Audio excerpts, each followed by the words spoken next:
Hello बच्चों, एक बार फिर आप लोगों का स्वागत है आकांक्षा क्लासेस में। और आज हम आप लोगों के लिए शुरू कर रहे हैं गणित यूपी बोर्ड का, जिसमें हम लेकर आए हैं अनसॉल्व प्रीवियस ईयर्स के प्रश्न पत्रों का संग्रह। इसमें शुरू करते हैं आज सेट नंबर 1, जो कि 2024 में आया था और कोड था 222 HB। शुरुआत करते हैं कि हमारे क्वेश्चन कैसे आएंगे। तो हमारा क्वेश्चन कई खंडों में बटा होगा।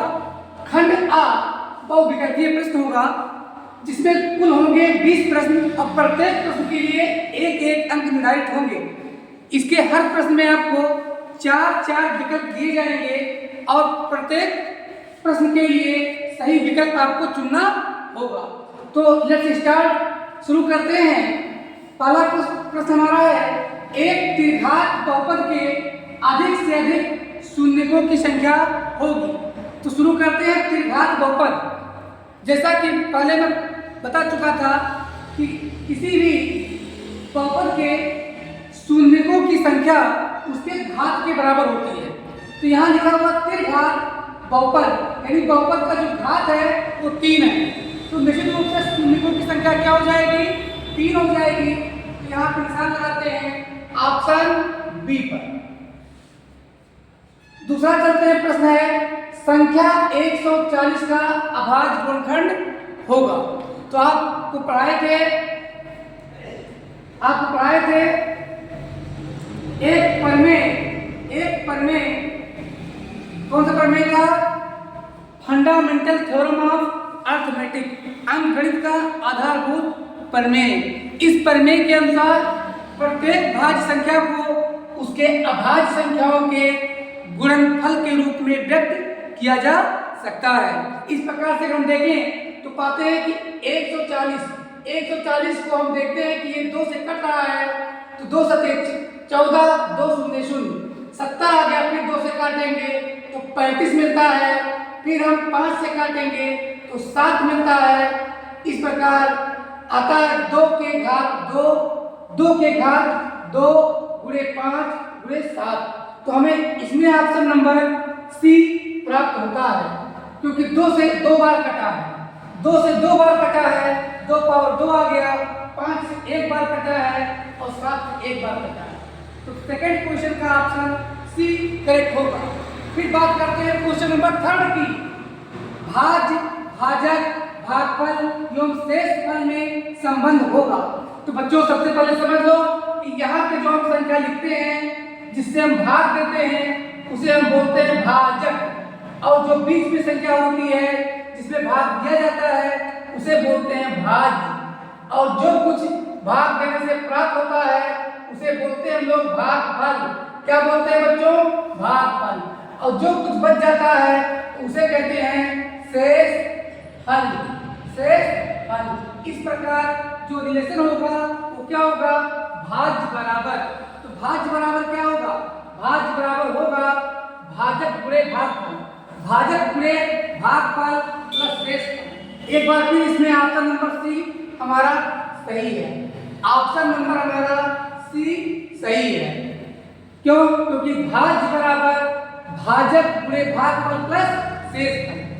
अब हम देखते हैं ऑप्शन नंबर क्वेश्चन नंबर 4। रैखिक समीकरण x + 2y + 5 = 0 तथा -3x - 6y + 1 = 0 के युग्म का हल होगा। युग्म मतलब होता है जोड़ा, यानी यहाँ पर 2 समीकरण दिए हुए हैं जिनका हमें तुलना करना है।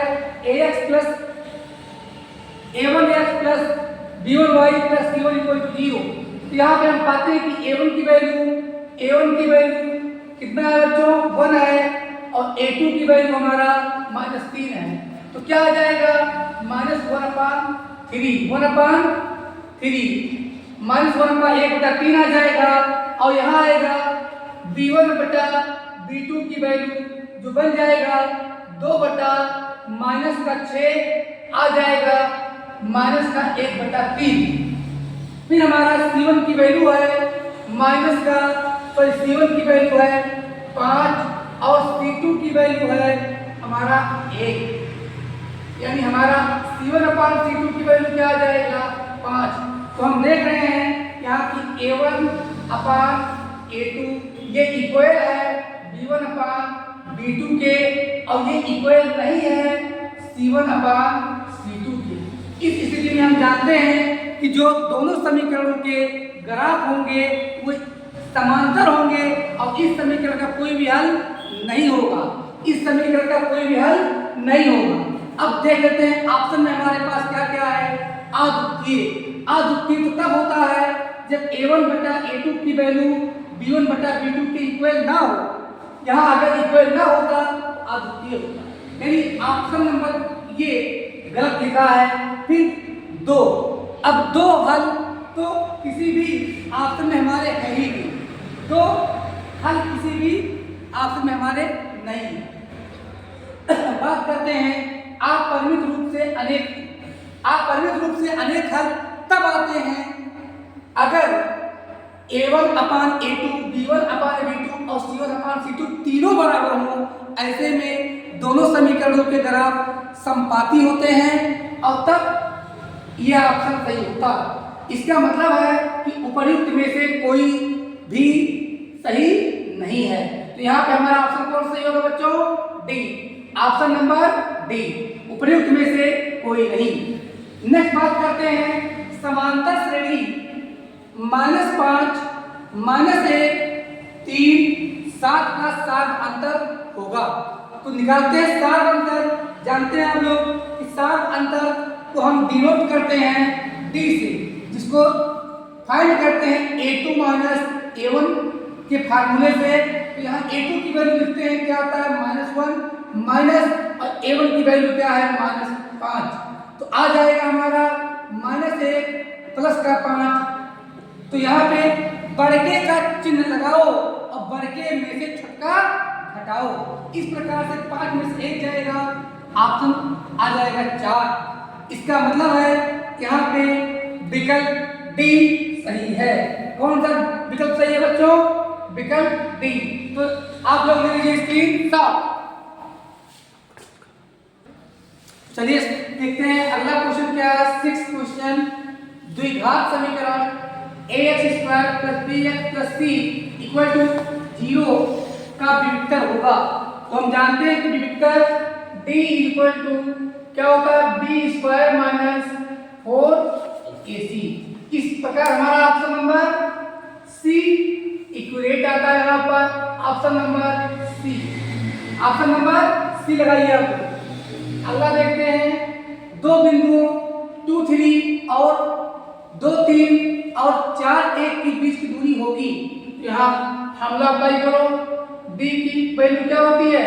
√x2 - x1 whole square plus y2 - y1 whole square. इसमें वैल्यू रखेंगे तो पाएंगे x2 की वैल्यू यहाँ पे हमें 4 दिख रहा है, 4 माइनस x1 की वैल्यू 2, 4 - 2 का होल स्क्वायर प्लस y2 की वैल्यू हमें दिख रही है 1 माइनस 3 का होल स्क्वायर। ये वैल्यू आ जाएगी हमारी, 4 में से 2 गया तो बचा 2 का स्क्वायर प्लस 3 में से 1 गया तो बचा माइनस का 2 स्क्वायर। ये आ जाएगा 2 दूनी 4। और चाहे हम प्लस का स्क्वायर करें चाहे माइनस का स्क्वायर करें, स्क्वायर सबका हमेशा प्लस में होता है।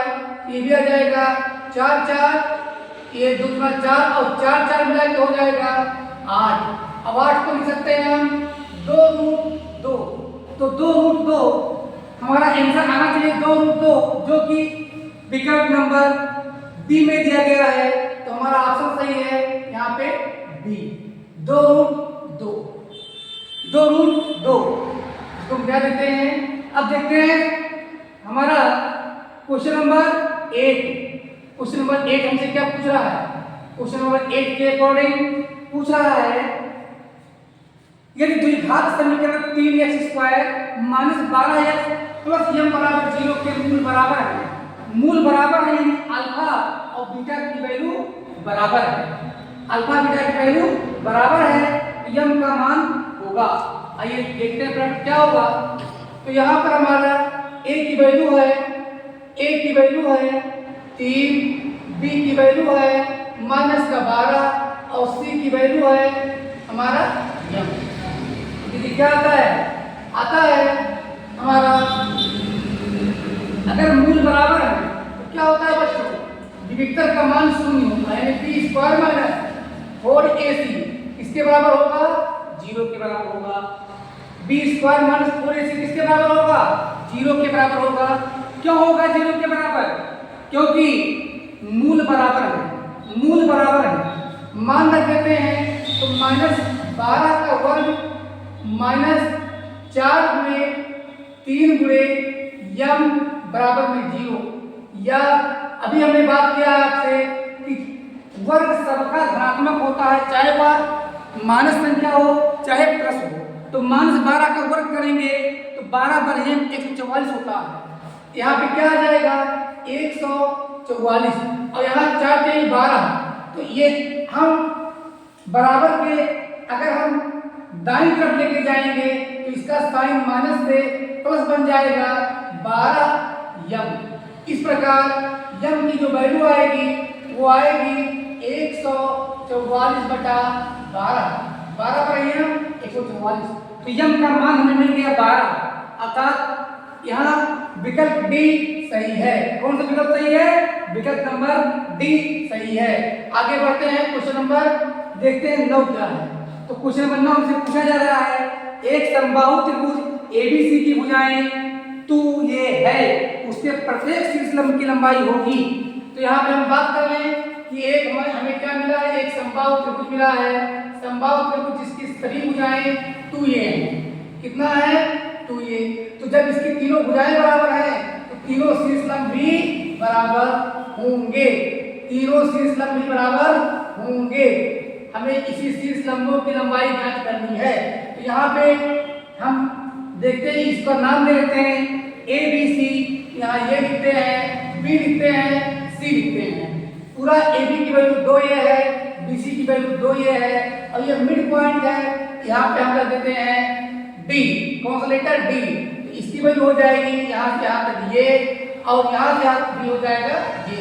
तो हमें समकोण त्रिभुज एबीडी में, समकोण त्रिभुज एबीडी में पाइथागोरस प्रमेय से, पाइथागोरस प्रमेय से बच्चों, पाइथागोरस प्रमेय से क्या होगा, पाइथागोरस प्रमेय से, पाइथागोरस प्रमेय से AD is equal to root AB square minus का BD स्क्वायर, जो बराबर में आ जाएगा AB की वैल्यू है 2a, स्क्वायर कर देते हैं, माइनस BD की वैल्यू ये स्क्वायर कर देते हैं, तो आता है 2 गुना 4a स्क्वायर माइनस का ये स्क्वायर।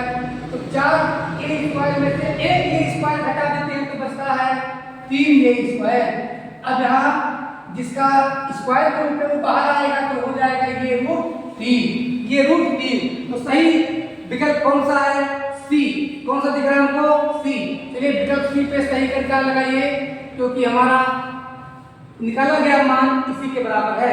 अब प्रत्येक मैंने बताया अगर तीनों भुजाएं बराबर हैं तो तीनों शीर्षलंबों की लंबाइयां भी बराबर होंगी। चलिए आगे बढ़ जाते हैं, क्वेश्चन नंबर 10। क्वेश्चन नंबर 10 हमसे क्या पूछ रहा है, निम्नलिखित सारणी का माध्य होगा, निम्नलिखित सारणी का माध्य होगा। तो क्या क्या दिया है, वर्ग अंतराल दिया है, वर्ग अंतराल, वर्ग और बारंबारता दिया है। हमें क्या नहीं दिया है, तो बच्चों हमें नहीं दिया है यहाँ पे मध्यमान, हमें क्या नहीं दिया है, मध्यमान, वर्ग अंतराल, वर्ग अंतराल दिया है, और हमें दिया है बारंबारता, और नहीं दिया है तो वो है मध्यमान। क्या लिख लेते हैं, वर्ग अंतराल, और यहाँ लिख लेते हैं बारंबारता, बारंबारता, यहाँ लिख लेते हैं मध्यमान, मध्यमान, और यहाँ लिख लेते हैं बारंबारता गुणे मध्यमान, बारंबारता गुणे मध्यमान। चलिए फटाफट निकाल लेते हैं वैल्यू, फटाफट निकाल लेते हैं वैल्यू, फटाफट निकाल लेते हैं वैल्यू। देखते हैं वर्ग अंतराल कितना है, 1 से 3, फिर 3 से 5, फिर 5 से 7, फिर 7 से 9, फिर 9 से 11। अब यहाँ पे रखते हैं बारंबारता, 3 3 2 4 2 3 3 2 4 2 3। चलिए अब मध्यमान निकालते हैं तो 1 और 3 के बीच में क्या आएगा? 1 और 3 के बीच में आएगा 2। 5 और 3 के बीच में क्या आएगा? 4। 5 और 7 के बीच क्या आएगा? 6। 7 और 9 के बीच में क्या आएगा? 8। 9 और 11 के बीच क्या आएगा? 10।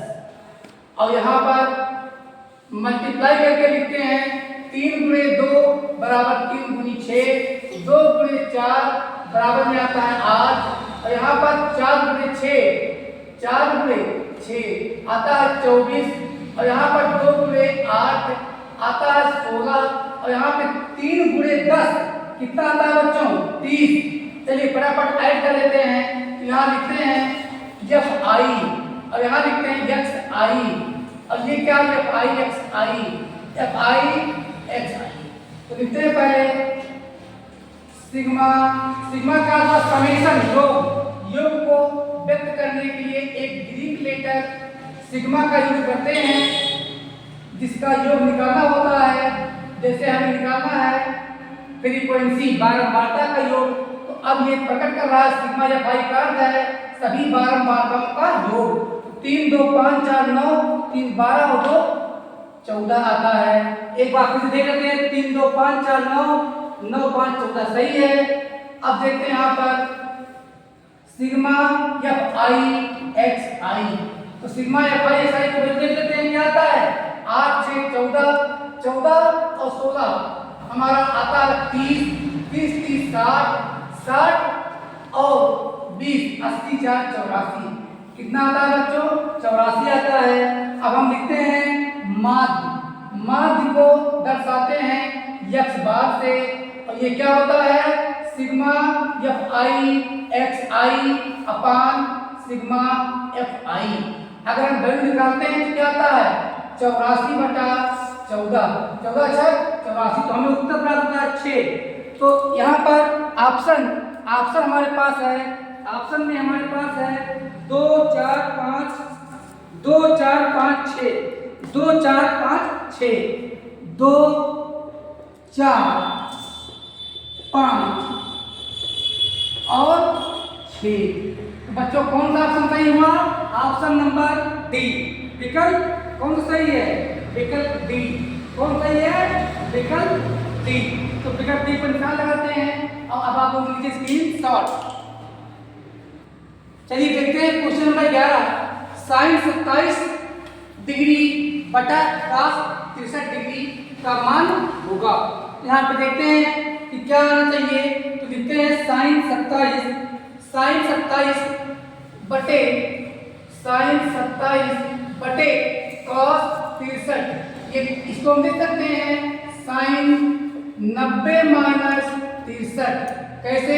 देख लो, 10 में से 7 गया 3, 8 में से 2 गया 6, बटा में cos 63 आ गया। अब साइन 90 माइनस थीटा की वैल्यू होती है cos थीटा, आ जाएगा यहाँ पर cos 63 बटा cos 63। और ये बहुत बेसिक पढ़ाया जा चुका है। अगर अंश और हर का मान बराबर है तो उसका मान 1 होता है। तो कितना आ जाएगा बच्चों? मान 1। तो चलिए निशान लगाइए फटाफट। ऑप्शन नंबर ये, ऑप्शन नंबर ये, इस क्वेश्चन को उतार लीजिए, फिर आगे बढ़ते हैं। चलिए क्वेश्चन नंबर 12 देखते हैं। यदि cos a का मान √3/2 हो तो sin 2a का मान क्या होगा? तो फटाफट देखते हैं। cos a = √3/2। अब हमें जानते हैं कि cos 30 डिग्री का मान होता है, cos 30 अंश का मान होता है √3/2। इस प्रकार से अगर cos काट दे तो हमें a का मान 30 अंश प्राप्त होता है। इसलिए ये बराबर क्या आ गया बच्चों? 30 अंश। अब हमें निकालना क्या है? sin 2a, sin 2a, ये क्या हो जाएगा? sin 2 गुणे 30 अंश बराबर में क्या आ जाएगा? आ जाएगा sin 60 अंश। और sin 60 अंश का मान सबको पता है क्या होगा? √3/2, √3/2। तो इस प्रकार से ऑप्शन डी सही है, ऑप्शन डी सही है। एक बार इसको हल कीजिए तुरंत। चलिए देखते हैं क्वेश्चन नंबर 13। क्वेश्चन नंबर 13 में क्या है, 1 + tan स्क्वायर a बटा 1 + cot स्क्वायर a का मान होगा। तो हम लिखते हैं फटाफट 1 + tan स्क्वायर a बटा में है 1 + cot स्क्वायर a। अगर आइडेंटिटी याद होगी, आपको याद होगा कि 1 + tan square a sec square a के बराबर होता है। यहाँ पे लिख देंगे sec स्क्वायर a बटा cosec square a, cosec square a, ये आइडेंटिटी आपको याद होगी। अब हम ये भी जानते हैं सेक स्क्वायर ये, अब कोसेक स्क्वायर ये को तोड़ा जा सकता है, सेक को लिख सकते हैं 1 बटा कास आ जाएगा 1 बटा कास स्क्वायर ये, इसका मान है सेक स्क्वायर ये का मान है बटा इसका मान हो जाएगा 1 बटा साइन स्क्वायर ये, जो आ जाए अब साइन से रखते ऊपर आ जाएगा साइन स्क्वायर ये बटा कॉस स्क्वायर ये, जो कि मान आ जाए इसको लिख सकते हो साइन ये अपान कॉस ये का होल स्क्वायर। जवाब क्या मिलेगा आपको, साइन बटा कॉस को बोलते हैं tan, तो हो जाएगा tan स्क्वायर ये। चलिए आंसर कौन सा है बच्चों, ऑप्शन नंबर हमारा डी। चलिए एक बार विकल्प डी फिर से सही है, लगाइए सर। चलिए क्वेश्चन नंबर 14 जो कि एनसीईआरटी के बुक में दिया हुआ है, साइन 2a बराबर 2 साइन a सत्य होगा जब ये बराबर होगा। ऑप्शन नंबर ये है 0 डिग्री, बी में 30 डिग्री, सी में 45 डिग्री और डी में 60 डिग्री। आइए फटाफट देख लेते हैं कि क्या इसमें सही होना चाहिए। तो देखते हैं साइन 2a = 2 साइन a, तो पहले लिखते हैं ये इक्वल 0 डिग्री के लिए, ये इक्वल 0 डिग्री के लिए यल यच यस, ये एक्स क्या हमारा साइन 2a, साइन 2a क्या हो जाएगा बच्चों, साइन 2 × 0 डिग्री बराबर में क्या आ जाएगा, साइन 0 डिग्री वैल्यू हो जाएगी 0, क्या वैल्यू हो जाएगी 0, तथा RHS, अब a बराबर 0 के लिए RHS भी हल कर लो। तो क्या है RHS, 2 sine a, 2 sine a यानी 2 गुणे साइन a की वैल्यू 0 डिग्री, तो क्या आ जाएगा, तो साइन 0 की वैल्यू होती है 0, 2 शून्य शून्य। इस प्रकार ये बराबर 0 डिग्री के लिए LHS RHS का मान बराबर है। अतः हमारे लिए कौन सा ऑप्शन सही होगा बच्चों, ऑप्शन नंबर ये। क्या सही होगा, 0 डिग्री, क्या सही होगा 0 डिग्री। तो लिखिए फटाफट। अब देखते हैं क्वेश्चन नंबर 15। 22 सेंटीमीटर परिधि वाले एक वृत्त के चतुर्थांश का क्षेत्रफल होगा। चलिए दिखाते हैं कि क्या हमें पूछा जा रहा है कि जो परिधि है टोटल कि कितना है 22 सेंटीमीटर और इसके चतुर्थांश का हमें क्षेत्रफल निकालना होगा। तो हम जानते हैं एक वृत्त में कितने चतुर्थांश, 4 चतुर्थांश, यानी हमें निकालना है क्षेत्रफल। क्या निकालना है, वृत्त के चौथाई भाग का क्षेत्रफल।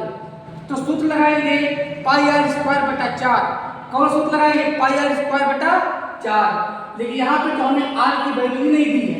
सबसे पहले हम लिखेंगे परिधि बराबर 22 सेंटीमीटर।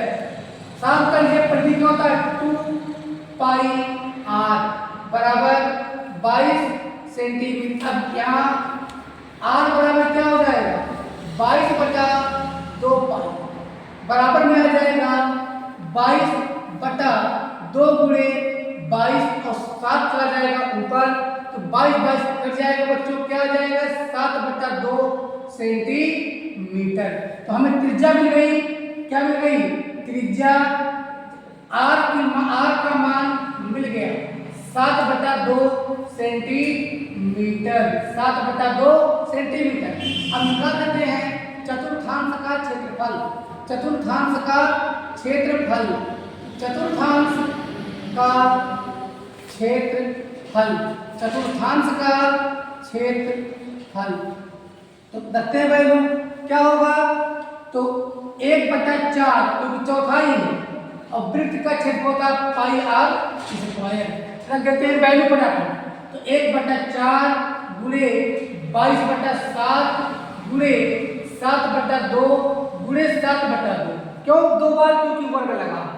अब काटते हैं तो 7 7 यहाँ कैंसिल हुआ और 2 से यहाँ आ गया 11, तो 11 सत्ते 77 और बटा में 4 दूनी 8, तो क्या आ गया 77/8 वर्ग सेंटीमीटर। 77/8 वर्ग सेंटीमीटर।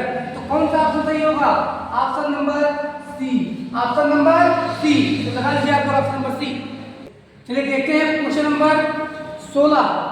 कैप्सूल संयोजन है, यानी किस किस को मिलाकर कैप्सूल, किन किन आकार, किन किन आकृतियों को मिलाकर कैप्सूल बनता है।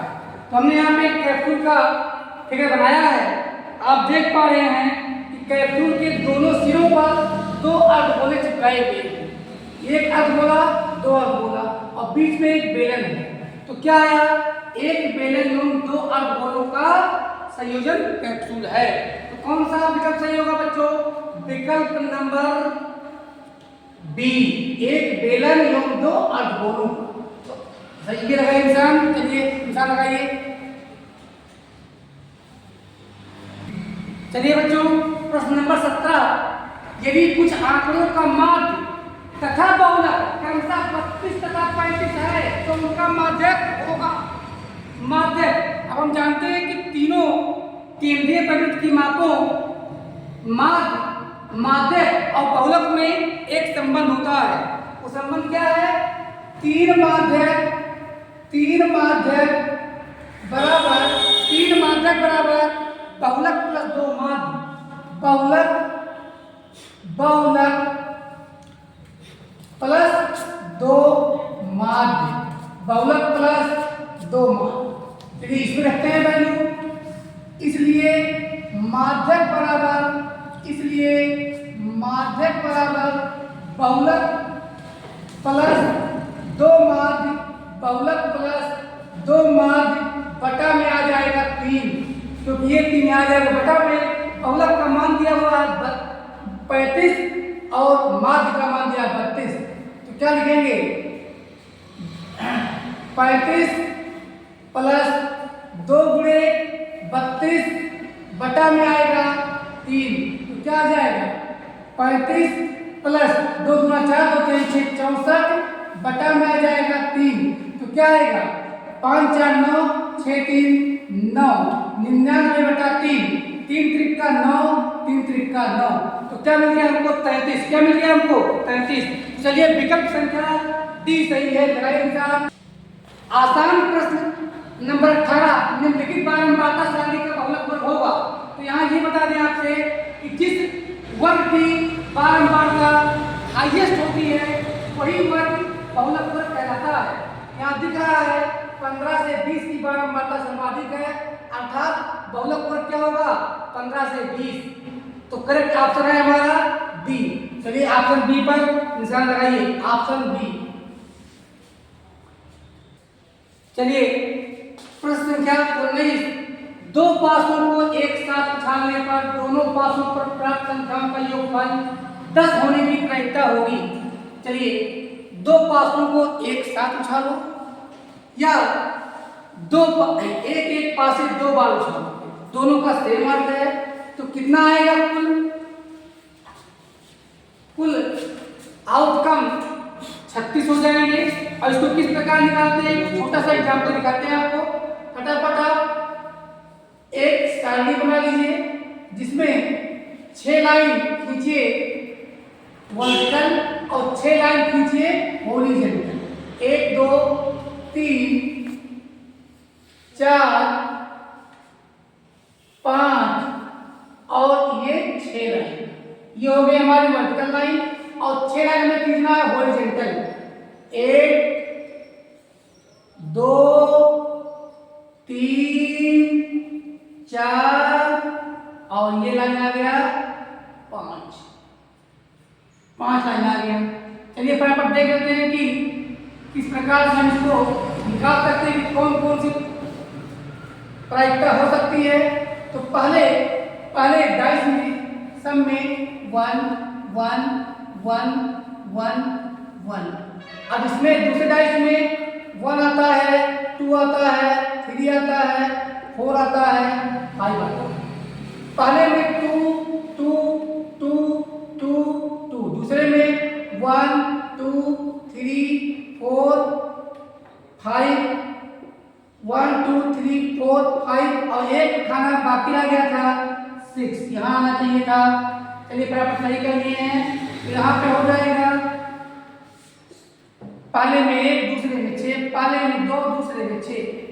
बच्चों फिर 3 3 3 3 3 3, दूसरे में 1 2 3 4 5 6, पहले में आता है 4 4 4 4 4 4, दूसरे में 1 2 3 4 5 6, पहले में आता है 5 5 5 5 5 5, दूसरे में आता है 1 2 3 4 5 6, पहले में आता है 6 6 6 6 6 6, दूसरे में आता है 1 2 3 4 5 6।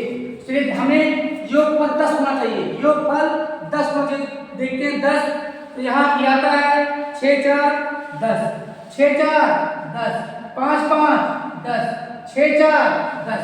तो कुल कितनी बार दोनों के पासों पर प्राप्त संख्याओं का योगफल 10 आया?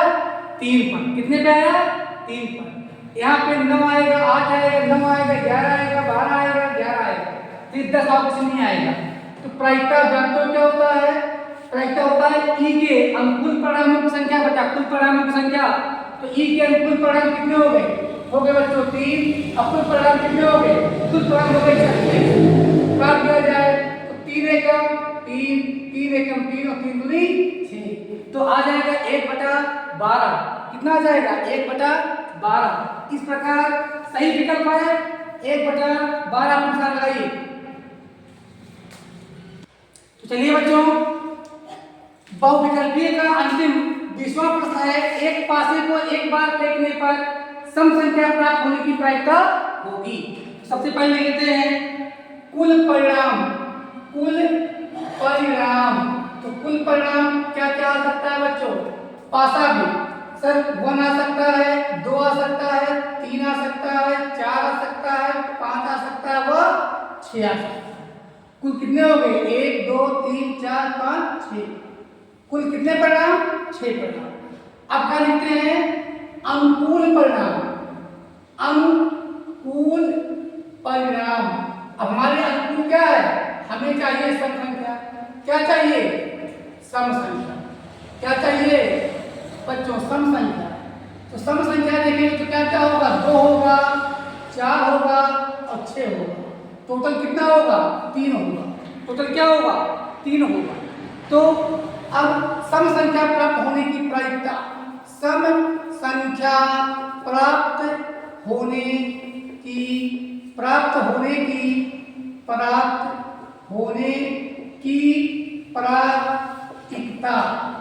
प्रायिकता, प्रोबेबिलिटी ऑफ इवेंट पी क्या होगा? ई की अनुकूल परिणाम संख्या 3 बटे कुल परिणाम संख्या 6।